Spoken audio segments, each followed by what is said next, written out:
मुख्यमंत्री अशोक गहलोत कहते हैं, देश में सबसे अच्छी कानून व्यवस्था राजस्थान में है। प्रदेश में शांति का वातावरण है। दलित महिला अत्याचारों पर एनसीआरबी ने जो आंकड़े जारी किए हैं वो झूठे हैं।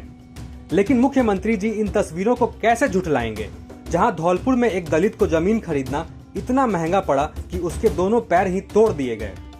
ये मामला है धौलपुर के निहालगंज थाना क्षेत्र का, जहां 40 वर्षीय नीरज कुमार के लिए जमीन खरीदना जिंदगी और मौत से भी महंगा सौदा साबित हुआ।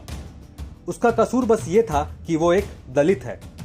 बता दें कि कुछ दिनों पहले लीला विहार कॉलोनी में रहने वाले नीरज कुमार ने अपने परिवार के लिए एक प्लॉट खरीदा था, जो उसके पड़ोस में रहने वाले तथाकथित ऊंची जाति के कुछ दबंगों को पसंद नहीं आया, जिसके बाद वो दलित नीरज कुमार को प्लॉट नहीं खरीदने की धमकी देने लगे।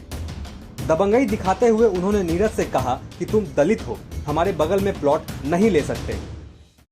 मेरे पति हैं, उन्होंने प्लॉट खरीदा है, उसका भी धोबी दोबक्कड़ कह के मुझे रहने नहीं दे रहे हैं और ना धमकियां दे रहे हैं कि अगर तुमने ये प्लॉट में रहे या खरीदा तो तुम्हें जान से मारने की धमकी नहीं दे रहे हैं बार बार। और उन्हें मारा भी है खंडों से, पत्थरों से, उनकी सारी हड्डियाँ टूट रही हैं।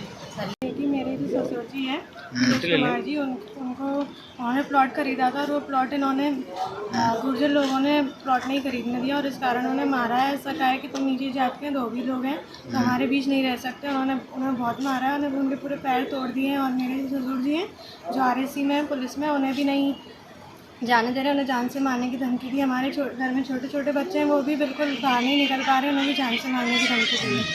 पहले तो नीरज कुमार को लगा कि ये महज धमकी होगी, लेकिन पड़ोस में रहने वाले दबंगों की मंशा कुछ और ही थी।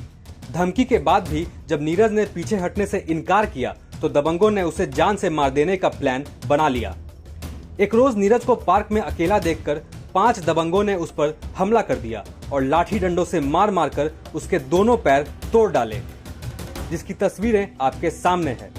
इतना ही नहीं, लाठी डंडों से पीटने के बाद भी जब दबंगों का जी नहीं भरा तो उन्होंने पत्थरों से नीरज के पैर बुरी तरह से कुचल डाले। राजेंद्र गुर्जर, नरेश गुर्जर, सुरेंद्र गुर्जर, वासुदेव गुर्जर और वीरो गुर्जर ने नीरज को लगभग अधमरा कर दिया। नीरज के साथ मारपीट की खबर मिलते ही उसके घर वाले आनन फानन में उसे अस्पताल ले गए और फिलहाल जयपुर के SMS हॉस्पिटल में उसका इलाज चल रहा है। जिसमें बताया गया है कि हमारे पड़ोस में बदमारी का एक प्लॉट था, उसको मैंने मेरी बहन के लिए खरीदा था। इसी बात को लेके हमारे कॉलोनी के नरेश, सुरेंद्र, राजेंद्र, वासुदेव, बंटी आदि वगैरह गुर्जर जाति इस बात को लेकर नाराज थे कि प्लॉट को नहीं खरीदने की धमकी दे रहे थे, बार बार धमकी दे रहे थे पहले से ही। और दिनांक 27 को मेरा भाई नीरज सुबह घूमने गया तो इन लोगों ने वासुदेव के घर के सामने घेर लिया, बुरी तरह लाठी डंडों से मारपीट की, जिनके 2 पैरों बुरी तरह जख्मी हो गए। तुरंत उसका मुकदमा कर लिया और एक्ट में दर्ज हुआ है। जाति सूत्र शब्द बताए थे, इसके साथ जांच कर रहे हैं।